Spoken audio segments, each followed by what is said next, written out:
Evening. Our top story tonight, the NFC West. It is not an overly competitive division anymore. The 49ers are at the top. The Seahawks could threaten, unlikely to pass the 49ers unless the QB situation really doesn't work out. But then there's the Rams and the Cardinals quite a bit lower. But these are competitive divisions within their own rosters. We've got position battles at quarterback, real live position battles at quarterback for two teams. We also have running back competitions. We have target share breakdowns between the Seattle Seahawks wide receivers. Who's the 49ers wide receiver one? Is it Brandon Aiyuk or is it Deebo Samuel? And more on Player Profiler today.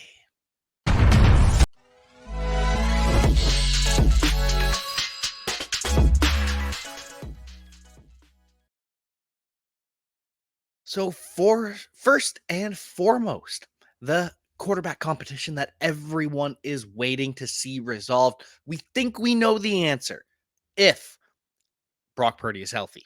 Because if Brock Purdy is healthy, every single sign we have been given by the San Francisco 49ers since they lost the NFC Championship game has been that Brock Purdy is their guy. He's just their guy. Brock Purdy is going to be the 49ers starters if he is healthy. The question is if. He is currently down in Florida throwing with the team's quarterback coach, throwing with some physicians. And if Purdy is able to recover quick enough, then he will be starting week 1 for the 49ers. If not, then things are interesting. Because we have Trey Lance, who the 49ers spent all that draft capital to acquire. They traded up to get Trey Lance, to use his rushing ability to unlock a new dimension of the Kyle Shanahan offense. And then he has more success with Jimmy Garoppolo and more success with Brock Purdy. And now we've got Sam Darnold, who is just the ultimate cardboard cutout quarterback. He is just an average guy. He is a little athletic. He can run a little bit. He can throw deep, and he can turn the ball over.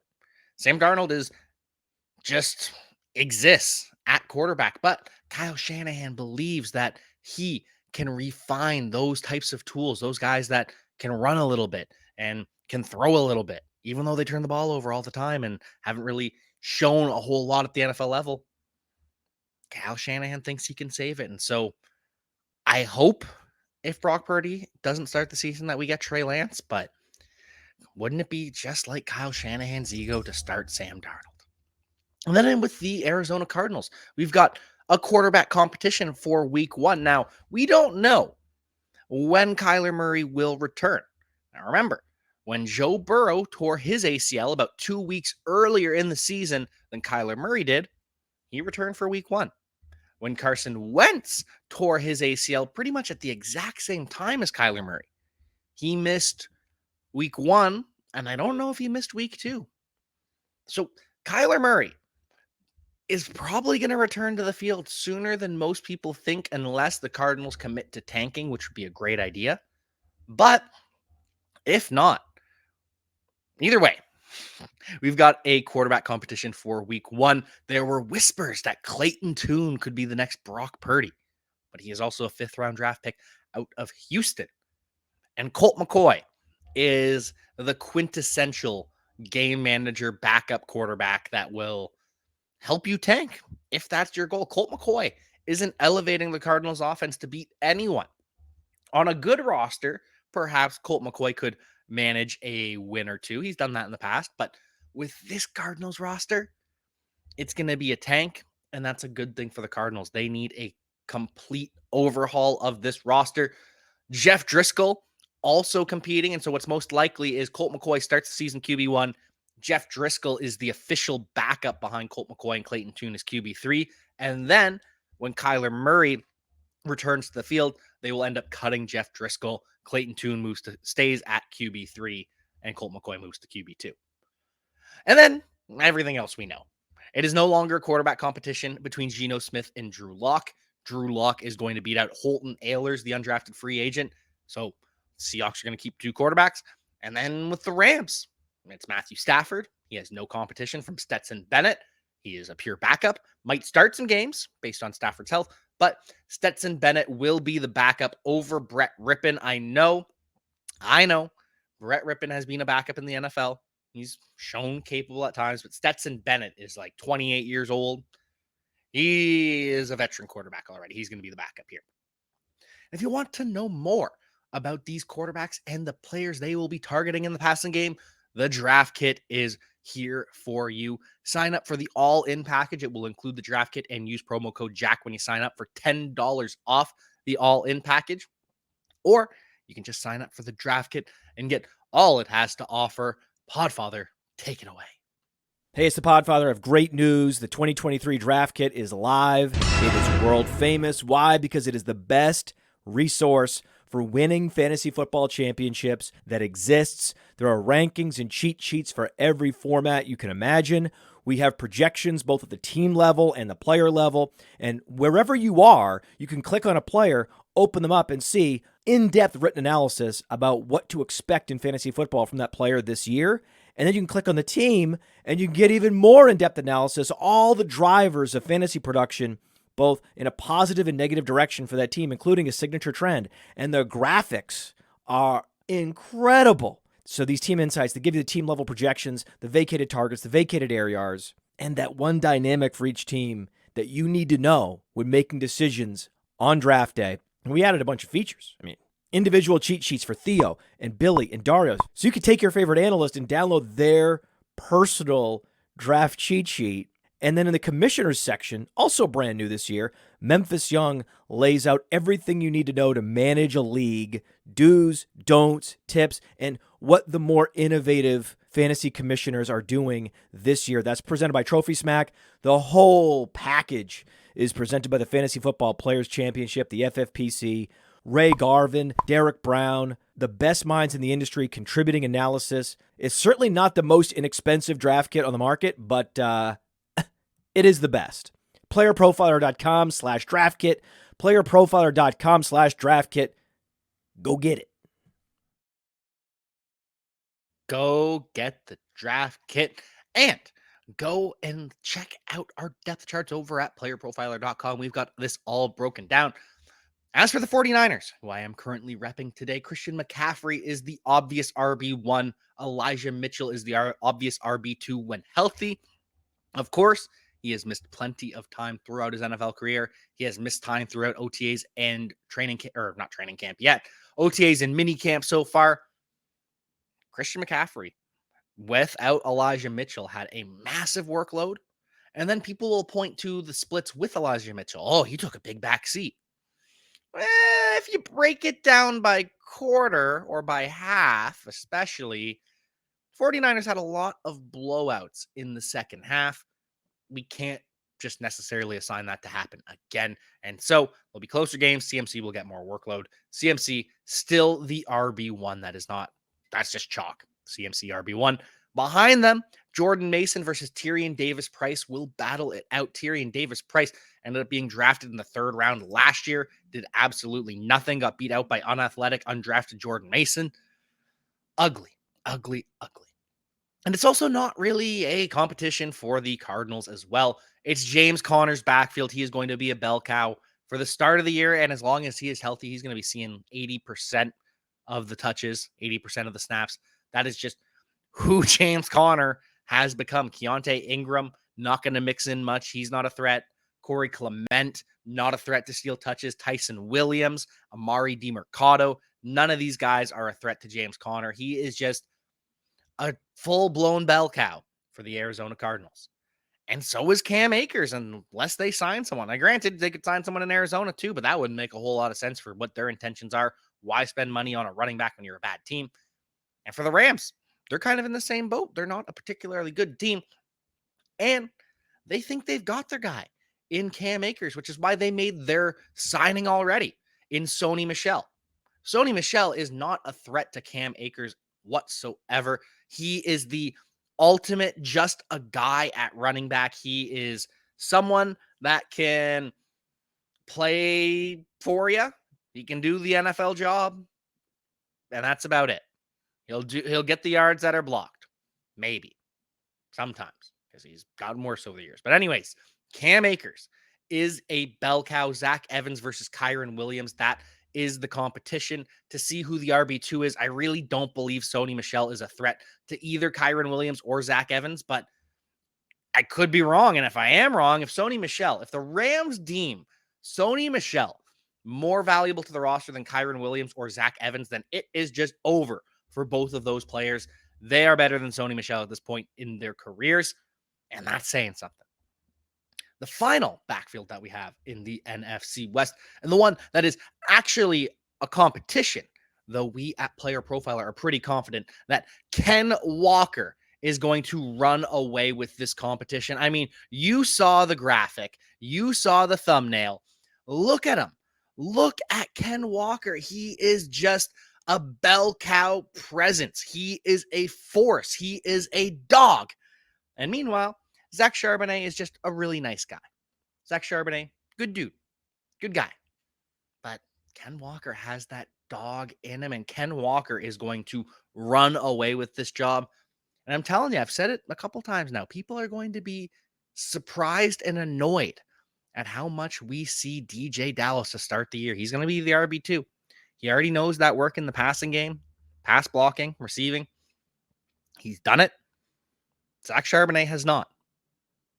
Kenny McIntosh has not. And so people are going to be disappointed when DJ Dallas is the RB2 and Kenneth Walker is the clear RB1. Moving on to wide receivers and sticking in Seattle, it is a big conversation. Who the wide receiver one is? Is it DK Metcalf? Is it Tyler Lockett? Or could it be Jackson Smith and Jigba? Everyone knows it's not going to be Jackson Smith and Jigba right away, but the conversation is when and if he can become the wide receiver one for the Seahawks. I believe he can. I don't believe it'll be this year. I believe 2024, we could see Jackson Smith and Jigba out-target and out-produce DK Metcalf. But for now, DK Metcalf is still the alpha, but his ceiling as an alpha is wide receiver 10-ish, whereas Jackson Smith and Jigba, with his ability to command targets, he could end up being a top 5, top 3 wide receiver in any given season. Jackson Smith and Jigba is the real deal. And that leaves Tyler Lockett just kind of slept on at this point because he's still the wide receiver 2. He is still incredibly efficient. I love Tyler Lockett. He will outproduce Jackson Smith and Jigba this year. Maybe not next year. We'll see that. And then it comes to the 49ers.